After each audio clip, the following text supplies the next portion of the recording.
So I have a loose script on how great music comes from making great choices. Something that I think often gets lost is the absolute basics. There's fundamentals to all these principles that, talk about music. Okay, so to make a song, to make a beat, to make an idea, there's so many things out there. There's so many people that explain the process, but I think there are basic fundamentals that as a human, as a person, you need to have when you make music. So I'm not talking about a skill that you got to develop over time. I'm just talking about just basic things. As well, John Wayne did mention this. So shout out to him for also bringing this topic up. I think this is a very important thing. And so with that being said, let's get to it. Okay, so I think personal preferences play a huge role in sound selection. And so one of my personal preferences when it comes to sound selection, I off rip am a musician. I'm a creator, but first I play drums. I grew up playing drums in church as a kid. I grew up playing instruments. I grew up programming on Acid Music Studio when I was much younger. But I also realized my understanding of theory did not come from sitting down in a piano class and learning. That came much later. A lot of what I knew about music was just based off of personal taste and what I like. Off rip, I was heavy into D'Angelo. I was heavy into Jay Dilla. I was heavy into Flying Lotus. And so those things, that is my compass for things I like. Anything that is in that ballpark, Madlib, Sam I Am, Brain Feeder in general. Okay, I was the weird electronic experimental guy when I was making beats early on, and that was just all I did. I wasn't even playing drums in my beats at the time. I was just finding cool sounds and just seeing how I can mess around with it.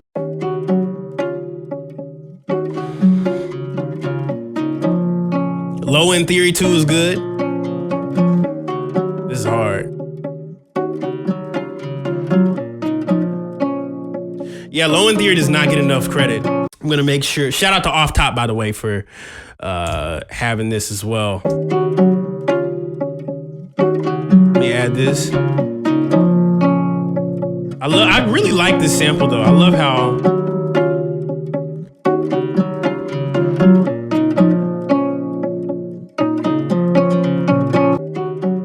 All right, so we got our sample. Personal taste. I love very tight sounds. As well, if you can listen to the sample,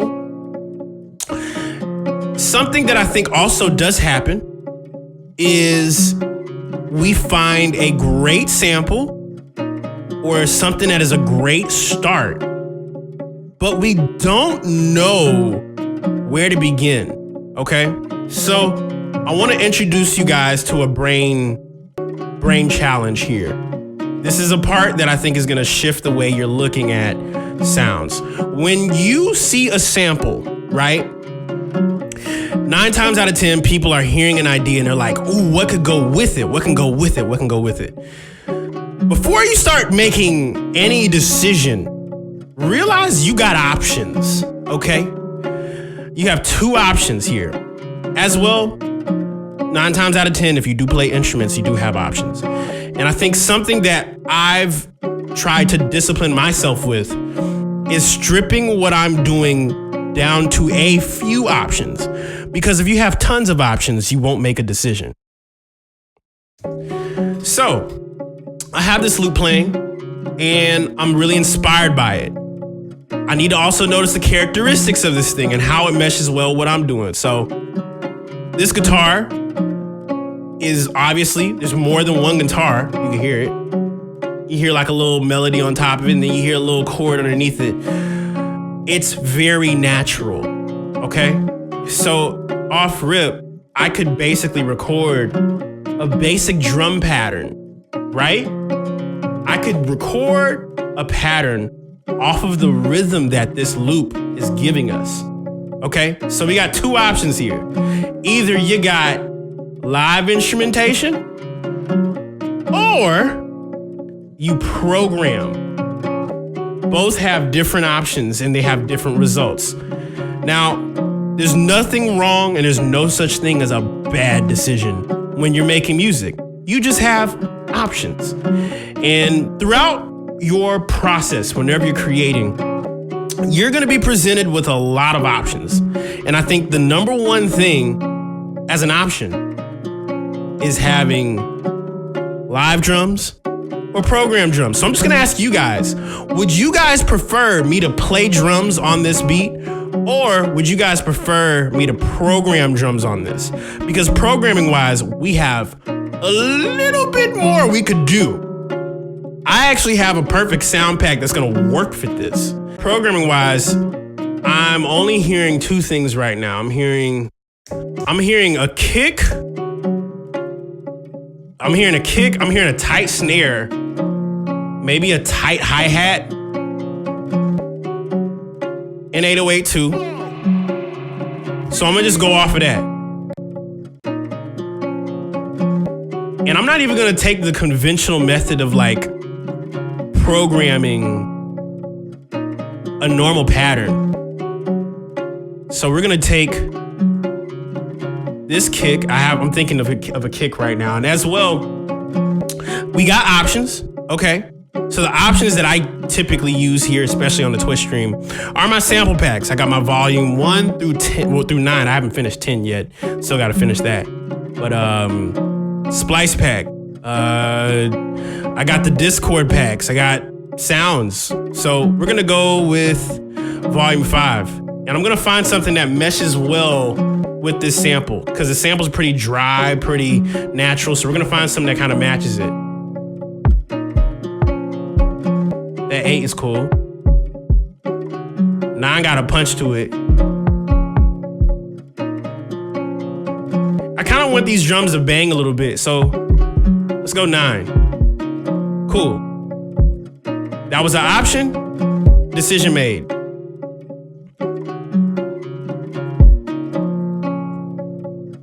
Cool. Now here's the craziest thing, right? When you're also trying to find sounds for a beat, you have to limit your choices, because I think something that happens is when you have so many, it becomes difficult to make a decision. So have a few options, especially have that one sound pack you like to use, and just make a decision. You wouldn't be wrong. Don't be afraid to make a decision.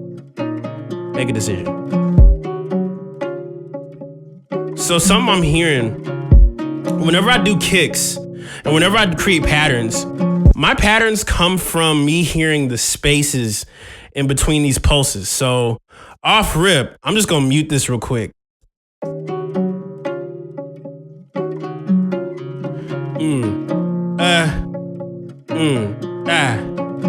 I try to find a pulse that supports the movement.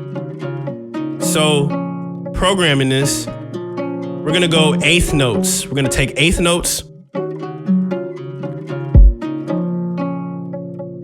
I'm gonna put this one right here.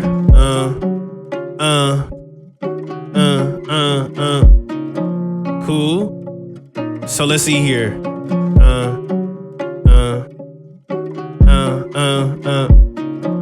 I actually like that little offbeat thing, because now I can give it space to work with other things.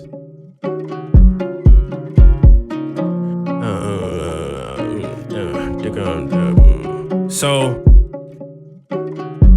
now, mind you, this whole thing is, I'm just kind of like finding the pulses. And how I came up with this was simply just find like the offbeat parts. And it really just comes down to like experimenting to see what happens. Because I have decisions here. I can make it really, really like pocket, or make it a little intricate. I kind of want to do some intricate. So right here, let's take this eighth note and make it a 16th note. I'm gonna, I kind of like that stutter. That stutter's cool.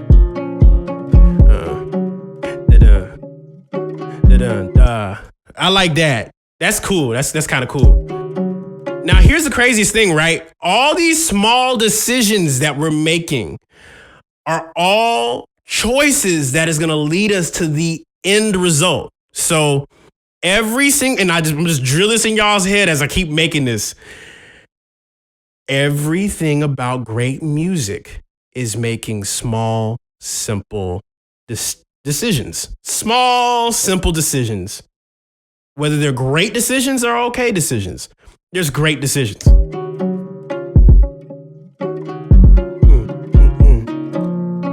I kind of want to shorten one of those kicks. So, what if I make it like a real stutter? So I don't even want it to be a whole lot of bass. Ooh. Ooh. Wait. So I have a funny idea.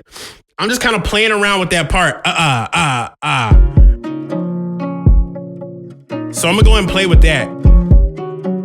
Yeah. Yeah.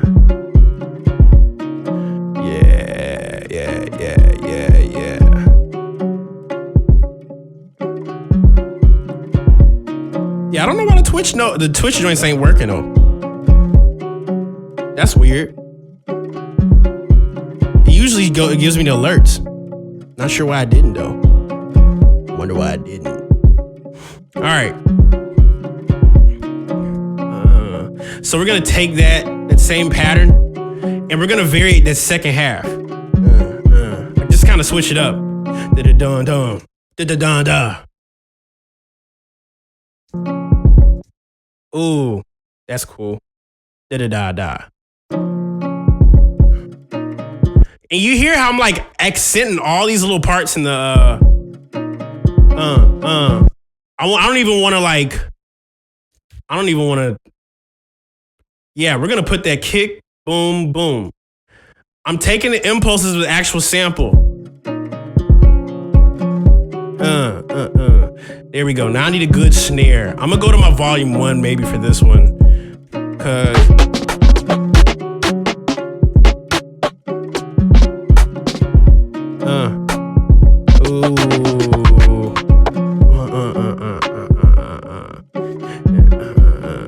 I actually like that rim. That rim sounds cool. Ooh, wait. I'm gonna use this right here. Just put the snare.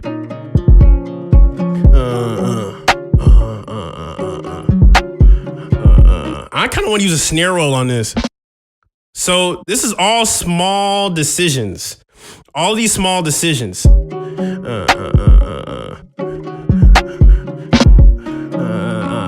kind of like that.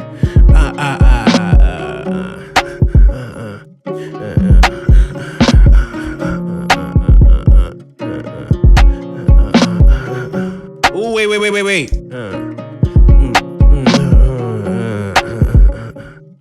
And I kind of want to drag this guitar back a little bit. Ooh.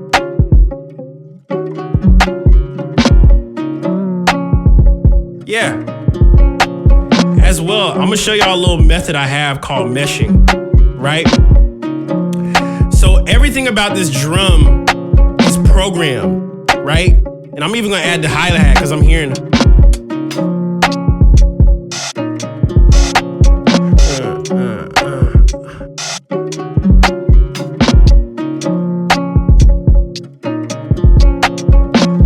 Oh, that's kind of cool.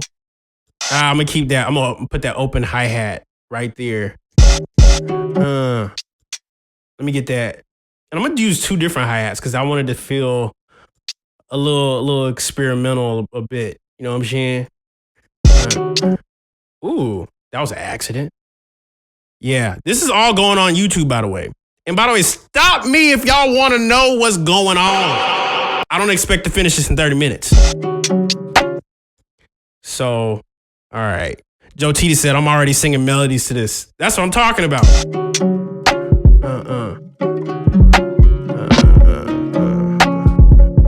So yeah, everything is small decisions. I'm hearing that. That's that last one. I don't know if you talked about, well, how's your trip? Man, so I took pictures up in Flagstaff. I took pictures up in Flagstaff. I was up in Flagstaff taking pictures for this next project. Let's put that right here. Yeah, that's it. Turn that off. Turn that back on. These are all small decisions that are leading this. That's crazy. Hold on. We're gonna keep that going. Because that's a good decision. It feels like I'm connected to it. You know what I'm saying? But my trip was great, bro. I got my braids done before I left, so I'm feeling great.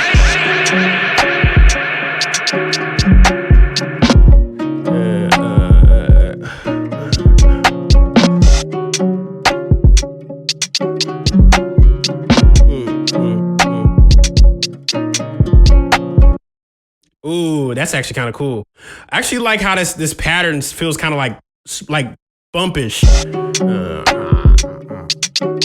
So off rip, an instinct that I'm thinking right now is the fact that these hi-hats are a little too loud. So I'm gonna turn them down.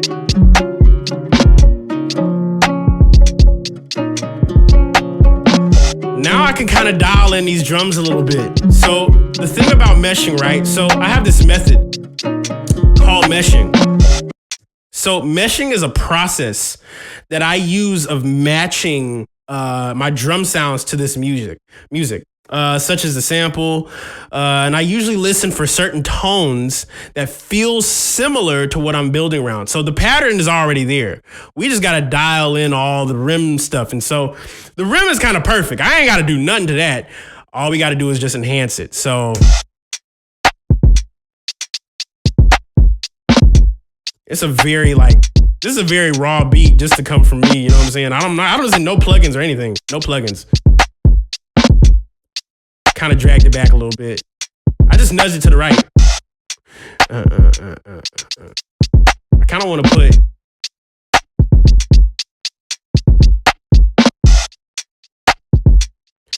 Ooh, wait a minute. There's something right there.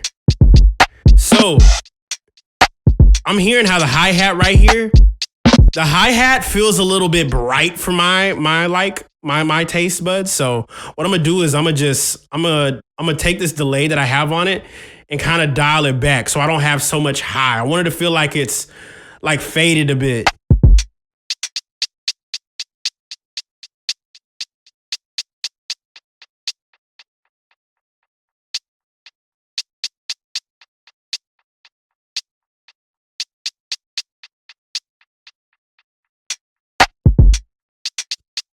Now what if I kind of take this delay and kind of like nudge it a little bit behind? So this is all small decisions that's gonna enhance feeling. You know what I'm saying? And I hope this makes sense to y'all. I'm just kind of dialing in right now. Let me put like 1 on his. Let's just keep it at 1.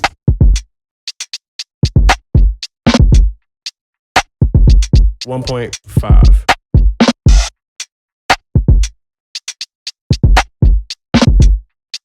A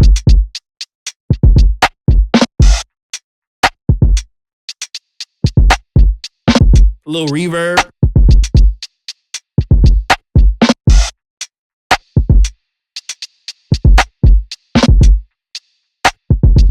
That's kind of tasteful.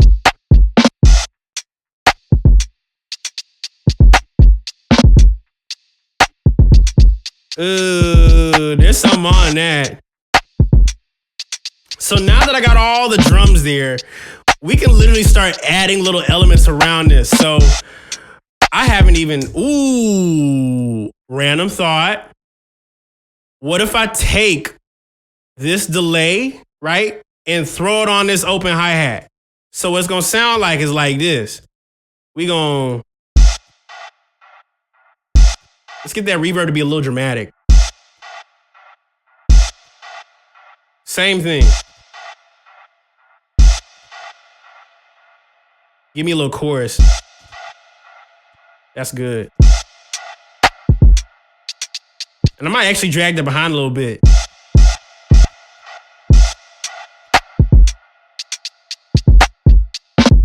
Now,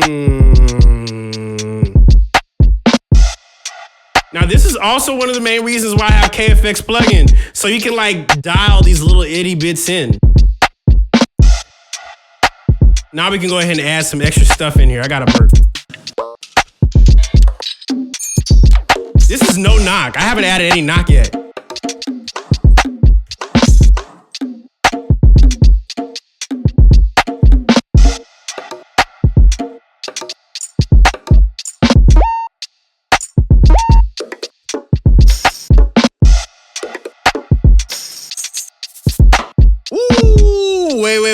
Wait. We did something kind of cool there. I like the shaker. That was kind of cool. This is no knock, by the way. Oh, that's cool. I like that placement. So I like that little bit, so I'm gonna just keep it right there. I'm gonna keep that right spanking there. Now, what if I do the same thing with this hi-hat? I'm gonna take the reverb and throw the reverb on this. I'm gonna throw it on the shaker. KFX on the shaker. Ooh, but I want it to be brighter though. I want that delay to be really bright. I want it to really. Ooh, give me reverb. Ooh. Now, what if I only do it twice, though? Ah! That's crazy. That's crazy. Yeah, bright just means high end. Bright. Yeah. Now, what if I had like something that's like kind of like right there on after it? You know what I'm saying? So,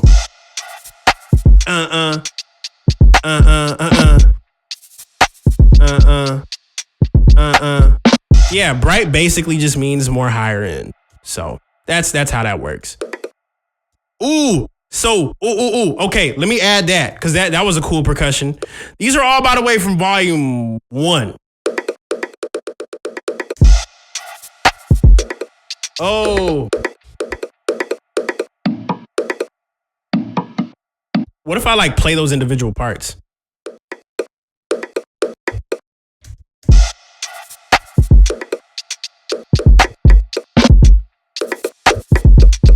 I kind of want to like make it like shorter and tight. So I want to kind of dial it in a little bit.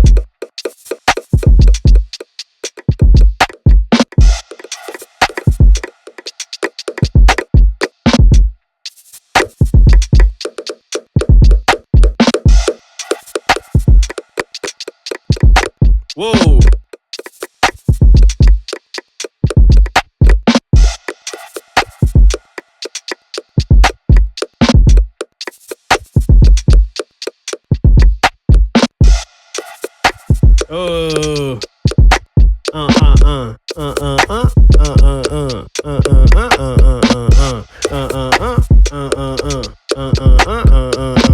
I like that pattern. That was a cool pattern. Now I could like drag all of those behind, but I want to have one of these be flammed. What flam means is you have one sound at one point, play a little bit before, or maybe a few milliseconds before another one comes. And one of my favorite things I love doing with my drums is flamming 2 hits to create an entirely new snare sound. So see this? I kind of want to take this one right here and turn this into like a combined like snare. It's cool behind, but what if I put it before that rim snare? Ooh, a little bit early. This is a decision I'm down to go down. Oh, that's kind of cool. Yeah, that's cool. That's cool, right? See how we're starting to elevate it by the more decisions? This is basically making a choice. There's different decisions you can go down, okay? What if I like really drag these other 2 pieces behind?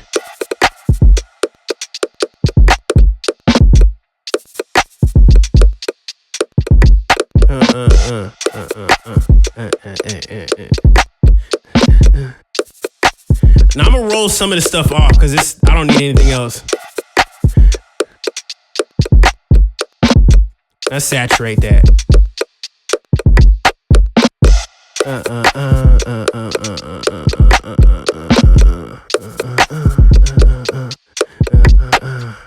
Let's replace this. So instead of having this one, let's put that here. So we're just kind of using some different elimination ideas. I hope this is making sense. I keep saying that.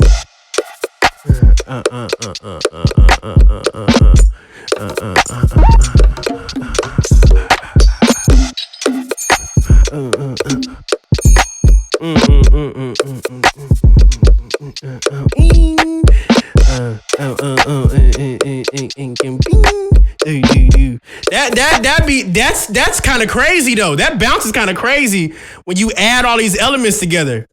I'm just giving y'all a synopsis of how my brain is working. There's so many different choices. And I'm just kind of like playing and putting things in different spots that feel cool. So it's like, don't think from the actual sound. Think about like the place of where this sound could go. So, bing. Y'all can hear that, right? Bing.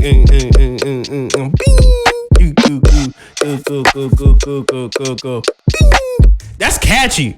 I could hum that on as I'm like, I wouldn't even need the sample to be able to hum that melody.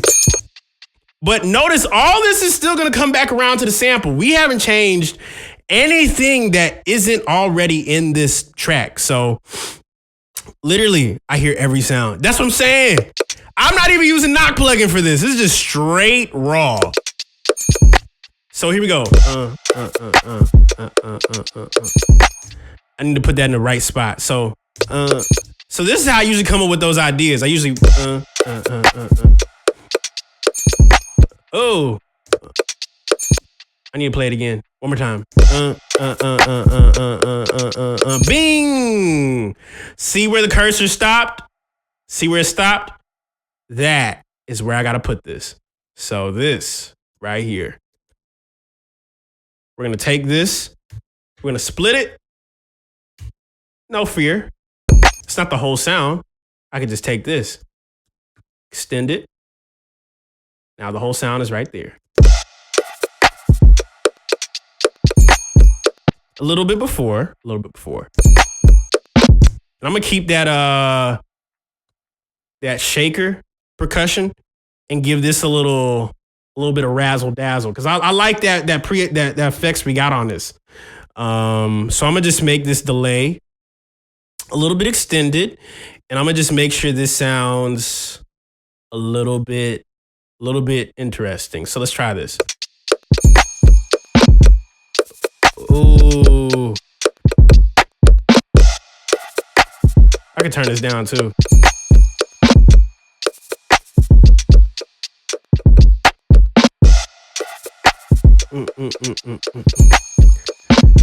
Yeah.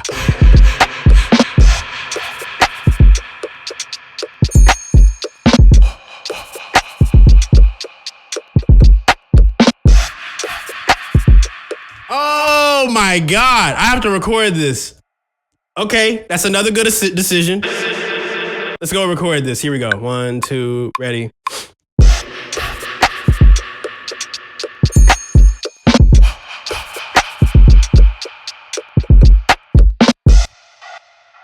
And everything feels like it's together. It doesn't feel like things are too out of whack. It doesn't sound like I went over beyond. It just sounds like everything I needed is right here.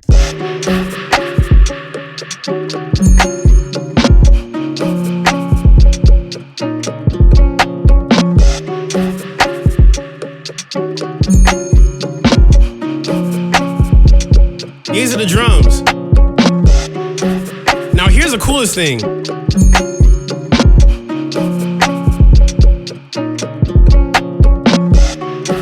That's crazy. We could take this whole thing here and group it all together. Now this is where the plugin kind of stuff goes in. So we just added all these additional elements. And this is something as time goes on, These are all little decisions. These are all little decisions. Don't forget it. These are all small decisions making things even better. That's what makes great music great music. Little decisions. Little decisions.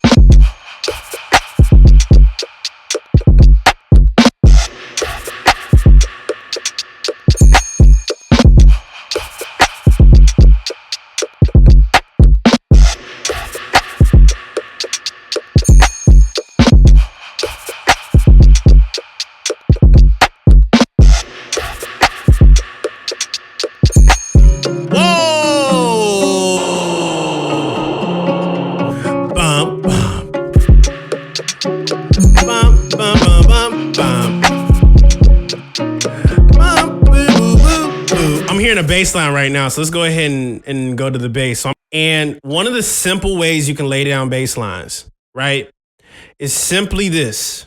Let me give you a little basic thing. So you're gonna need to hum the note that you're hearing for the bass. So if you're hearing, you hear that?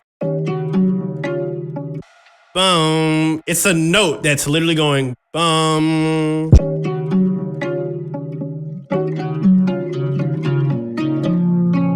Bum. That bass note. Okay. So if that bass note is in the sample, the best thing and most simplest thing you can do is follow that bass note.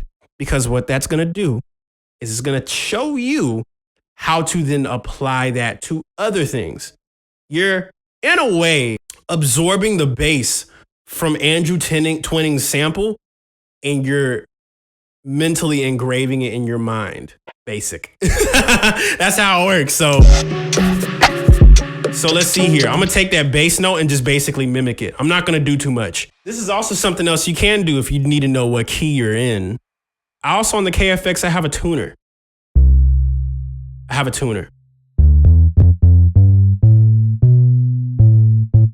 So for those of you guys who ever get curious, what key are we in? You're gonna see this on the tuner. So I'm gonna switch this over. So I can see it. Hold on.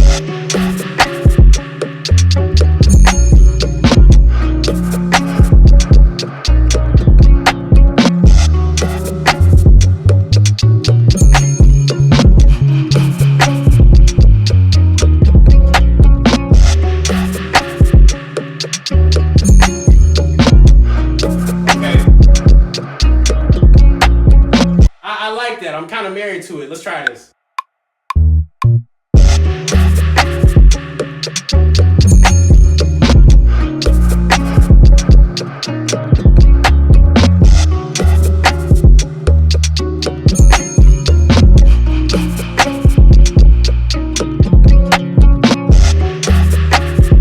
I kind of like that second half that I was playing it. So I'm going to try again.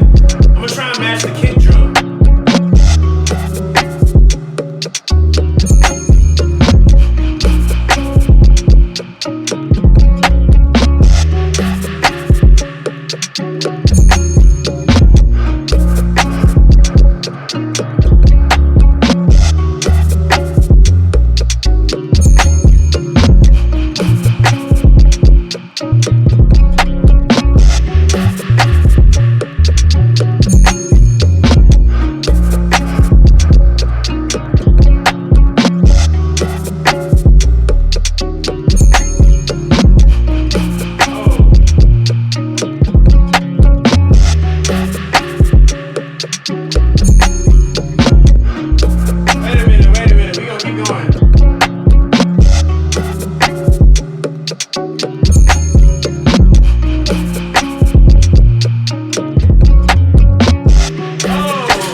Something right there.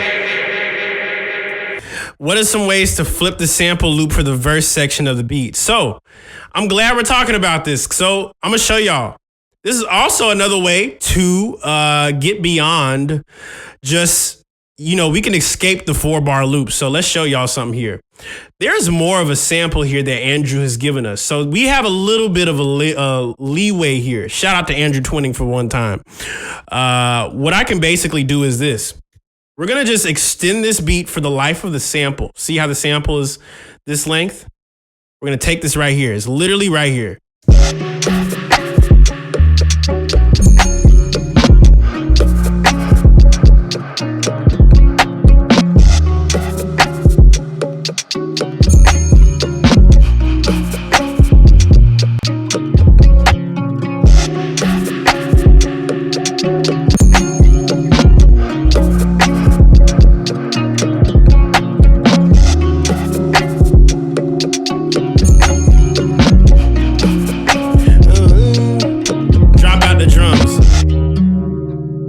So this is a little bit of a cheat code I would give you guys as a synopsis. How I create my arrangements.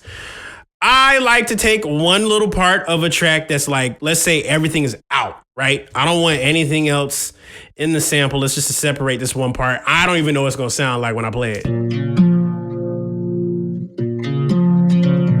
Let's just take a sample, a bit of the sample, and press play. I don't even want to use the last option I just did. So I'm gonna press play. Watch this.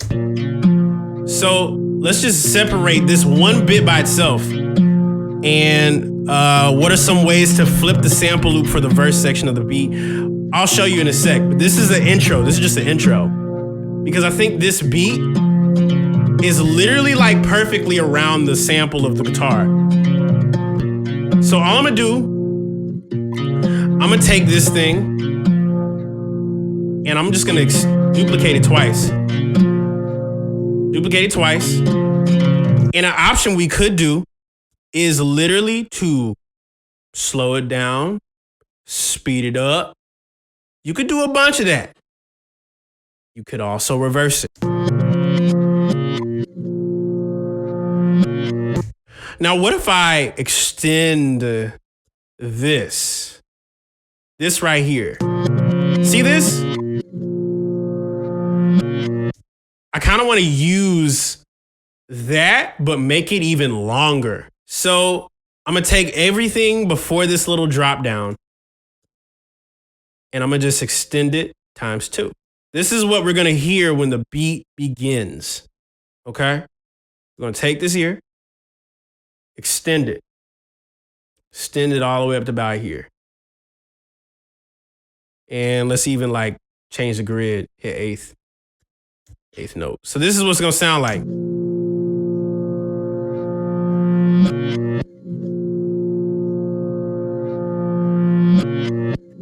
I kind of like that. What if I duplicate that and make it an octave up?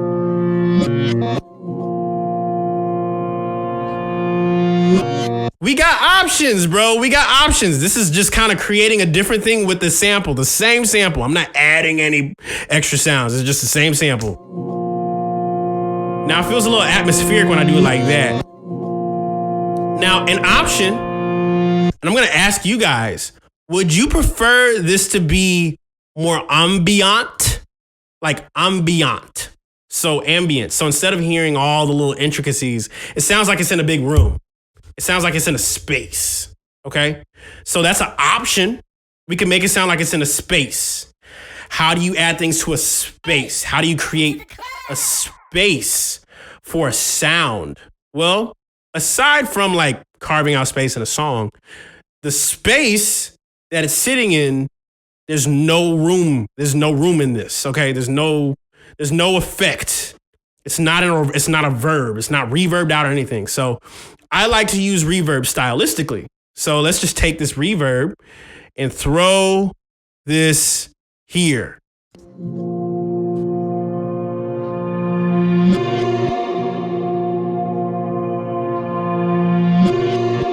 Kind of want to take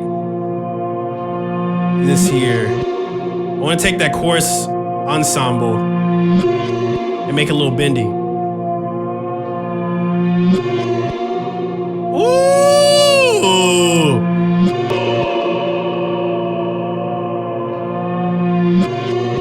And I kind of want to do it all the way up until the drop comes in.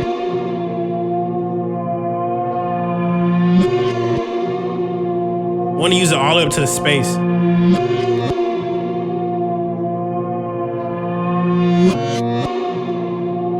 Let's even drop this out. Ooh! That into the beat is gonna be nuts.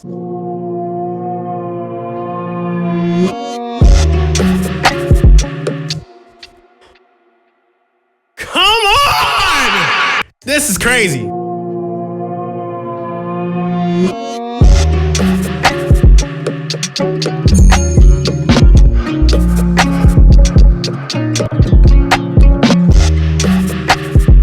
All right, so we got a good starting element for a song right now. I'm not gonna cap. We got a really strong start. Okay, now we're gonna structure it for like a little pre or a little hook.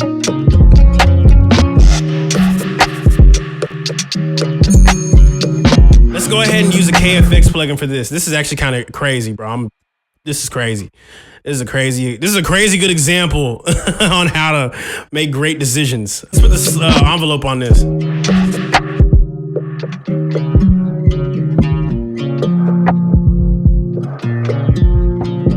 Now, what if we do something around this guitar, okay?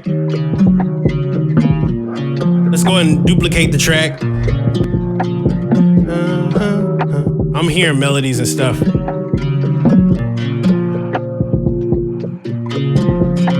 So there's different ways you can apply it. You got options, okay? You got options. Now, when I tell you there's ways you can approach building a pre is usually before the hook comes back in. And that part that had every element that he added, Andrew Twining, we're going to have that in the track. So I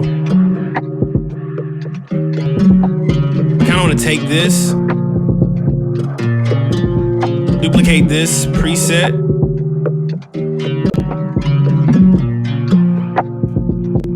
Yeah, there we go.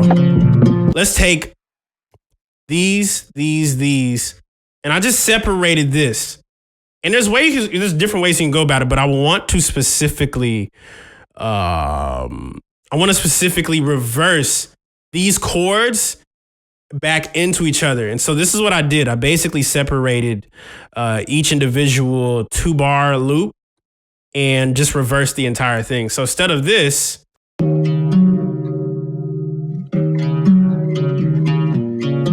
you have now this. I'm gonna just hit reverse. Hit reverse on the keyboard. Watch this.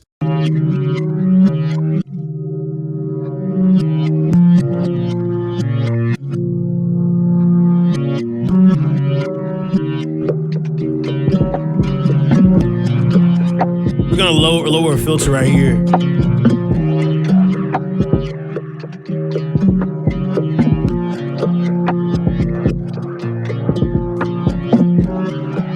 I want to make it a little atmospheric than that. I kind of want to do something with this guitar right here. Let's stretch this one right here.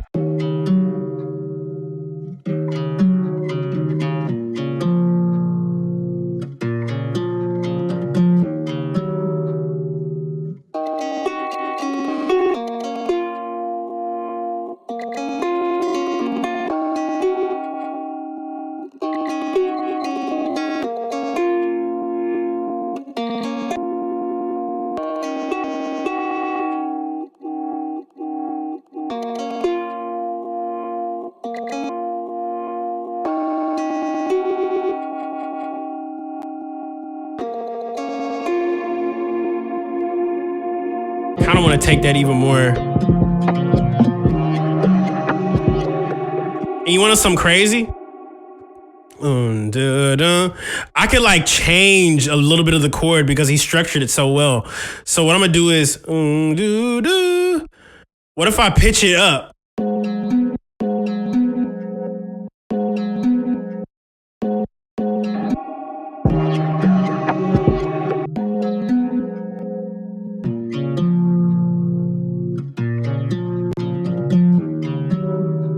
Yeah, that's it.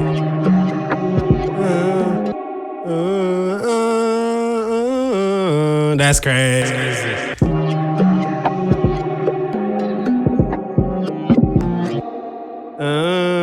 1, 2, 3, 4, 5.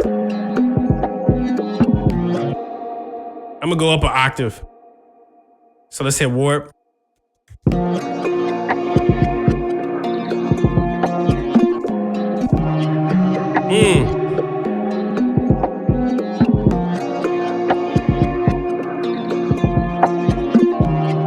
how am I able to separate the stems in the loop? This is all in the loop. Andrew Twinning gave us the whole thing. Great samples have all the parts.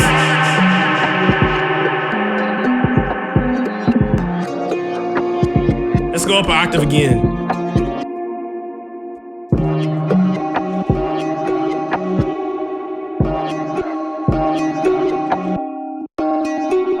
So y'all remember that thing we use at the intro? This right here? Remember this right here?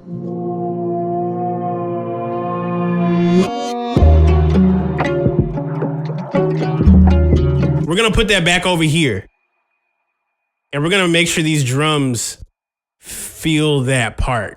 So we're kind of like expanding all the little necessary pieces we need. I hope all this is making sense, by the way. This is literally like Masterclass 101. I haven't gone this far in a minute.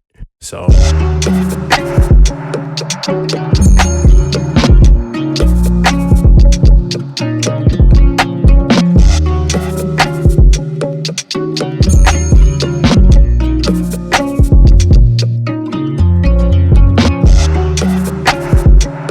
So now that we got that, we're gonna duplicate this and bring the hook. This hook is gonna have everything in it. Okay, this is gonna have everything. So let's take the part that we added, the part that we did not have in that sample into this. So here we go. Here we go. This is it. So I'm gonna just take this part, this secondary part that isn't like added into the song, and that's gonna be our hook. And so as well, this is also like for someone's writing purposes. 9 times out of 10, people want songs much more shorter. So yeah, this is it.